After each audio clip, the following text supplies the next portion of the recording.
শুক্রবার, এখন সকাল এই 9:45 বাজে। ছেলেকে নিয়ে স্কুলে যাচ্ছি। এতদিন পর স্কুলে যাচ্ছে না, ওই জন্য 1-2বার দেখছি বলছে যে স্কুলে যাব না।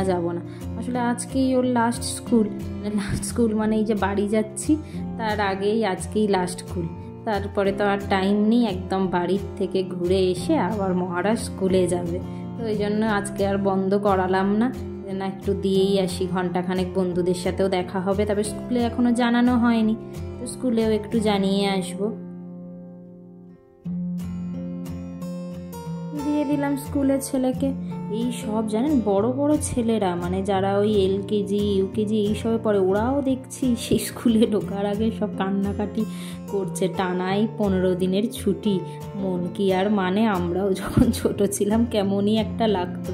আবার এই যে স্কুলে ঢুকে গেছে, সবার সাথে দেখা হবে, ব্যাস, আর কোনো প্রবলেম নেই। আজকে অঙ্কুর এখনও বেরোয়নি, আমি গেলে তারপরে ও বেরোবে। ছেলেকে দিয়ে এসে এই যে আমি ব্রেকফাস্ট নিয়ে বসেছি। আজকে এই পাস্তা হয়েছে। তবে পাস্তা এখন হলে দেখছি যে এই দিনই পাস্তা হয়, অঙ্কুর নিজেই বলে যে আজকে আমি বানাবো। তো এই বানিয়েছে, বেশ ভালো বানিয়েছে, খারাপ বানায়নি কিন্তু।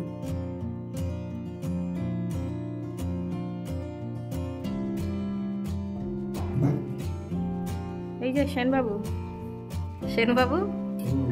এদিকে, খুব হাসি না? আর কয়েকদিন পর বাড়ি।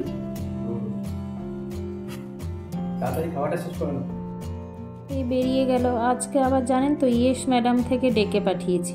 ও বাবা, বাইরে বেরিয়ে মনে পড়লো যে সেন্ট নেয়নি, আবার এসে ওই সেন্ট নিচ্ছে। তো ইয়েস ম্যাডাম থেকে না ডেকেছি। আসলে এই কয়েকদিন স্কুল ছুটি ছিল বলে ছেলেকে, তারপর জ্বর টর ছিল, ওই নিয়ে তো আর আমি পার্লারে যেতেই পারিনি, টাইম পাইনি, আর ওকে নিয়ে তো যাওয়া যায় না। ওই জন্য আজকে যেই দেখেছি যে একটা দিন স্কুল, তো ব্যাস ওকে পাঠিয়ে দিয়েছি। আর বাড়িতে ওই জন্য ইয়েস ম্যাডাম ডেকে নিয়েছি। তাই এই অঙ্কুরও বেরিয়ে যাচ্ছে, তাড়াতাড়ি রান্নাটা করে নিই। 11:30টাতে টাইম আছে, দেখি কখন আসে। যদিও এরা টাইমলি আসে, ফোন করেছিল সকালে একবার।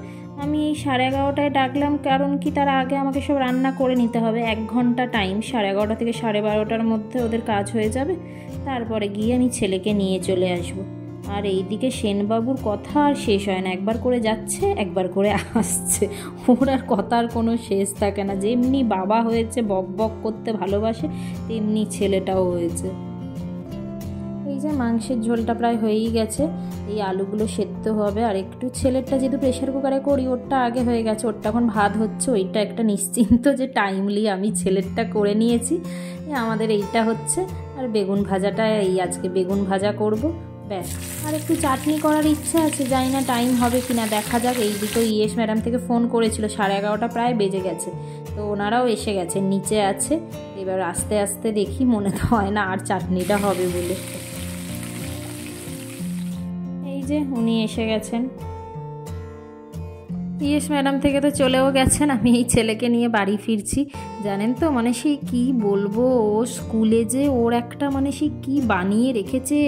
ওই যে আসছে, যেহেতু 1 মাস যাবে না এখন স্কুলে, মানে স্টুডেন্ট ছোট ছোট বাচ্চাগুলো তো মানে ওরাও সেই বাই রুদ্রা মানে সে বাইরে বেরিয়ে এসছে। ইনফ্যাক্ট টিচারগুলো পর্যন্ত জানেন তো আমাকে বলছে, কেন এতদিনের জন্য নিয়ে যাচ্ছেন, ও এতদিন স্কুলে আসবে না, আমাদের খারাপ লাগছে। ওকে সে বলে আছে, রুদ্রা মিস ইউ এই সব। মানে আমি না দেখে জাস্ট অবাক যে এই পরিমাণে ওর ক্রেজ তৈরি করেছে ও স্কুলে।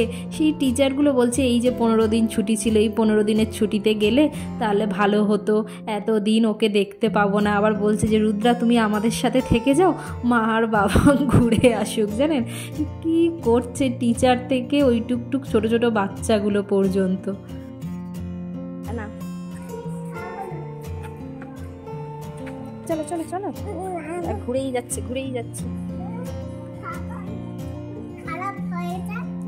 চল চল চল শুশু। ওকে, বাড়ি গিয়ে করতে হয় তো। Let's go.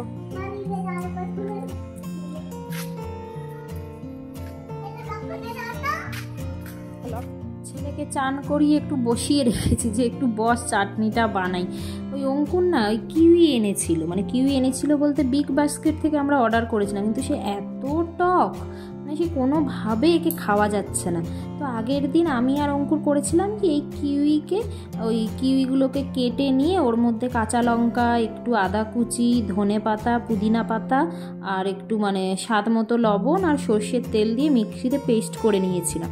তো এত সুন্দর খেতে হয় না ওই চাটনিটা, কিন্তু ওর তো যেহেতু লঙ্কা ছিল বলে ছেলে তো খেতে পারেনি, ওই একটা কিউই উঠিয়ে রেখে দিয়েছিলাম যে ওর জন্য একটু মিষ্টি চাটনি বানিয়ে দেবো। তো আজকেই ওই মিষ্টি চাটনিটা বানাচ্ছি। এটা কিন্তু চাটনি বানালে বেশ ভালো লাগে খেতে, তবে এগুলো ওই ইউটিউব দেখে দেখেই শিখেছিলাম। তো দেখেছি বেশ ভালো খেতে। নর্মালি কিউই চাটনি জাস্ট ওই আপনার তেলের মধ্যে ফোড়ন দিয়ে দিয়েছি কালো জিরে, নিয়ে কিউইগুলো ভেজে নিচ্ছি একটু হলুদ আর লবণ দিয়ে, তারপরে জল দিয়ে দেবো, এবার স্বাদ মতো চিনি। তবে যা টক, এটাতে খুব কম করে একটা কিউইর জন্য 500 চিনি লাগবে। জ্বর হওয়ার পর থেকে জানেন তো সপ্তাহখানেক হয়ে গেছে জ্বরটা ঠিক হয়েছে, কিন্তু এত উইক হয়ে গেছে, সে একটু হাঁটলেই বলছে মাম্মাম কোলে নাও, পায়ে ব্যথা করছে, তারপরে মুখে তো টেস্টও পাচ্ছে না, যা হয় আমাদের সাথে। ওই জন্যই ভাবলাম যে না, একটু এইসব চাটনি টাটনি বানিয়ে দিলে, একটু তেতো একটু চাটনি, একটু যদি মুখে টেস্ট পায় তো কিছু খেতে পারে। ওই জন্যই আরও বসিয়ে রেখে ওকে এই চাটনিটা বানাচ্ছি। আসলে স্কুলে আজকে আবার কারোর একটা বার্থডে ছিল, কেক দিয়েছে, তো এসে না স্কুল থেকে এসে বসে বসে কেক খেয়েছে। ওই জন্য আমি জানি যে এখন তো ভাত নিয়ে বসলে খাবেই না, ওর থেকে বরং একটু বসুক, খিদেটা পাক, তারপরেই দেখুন কি সুন্দর দেখতে হয়েছে, আর খেতেও তেমনি সুন্দর হয়েছে। কিন্তু যাই হোক, চলুন ব্লগটা আজকে এখানেই শেষ করছি। যদি ভালো লেগে থাকে তো লাইক অ্যান্ড সাবস্ক্রাইব করবেন। নেক্সট ব্লগটা হয়তো আমাদের বাড়ির থেকেই করব, জানি না, তার আগে টাইম থাকলে তার আগে এখান থেকে ব্যাঙ্গালোর থেকেও করতে পারি, আর নইলে একেবারে বাড়ির থেকে।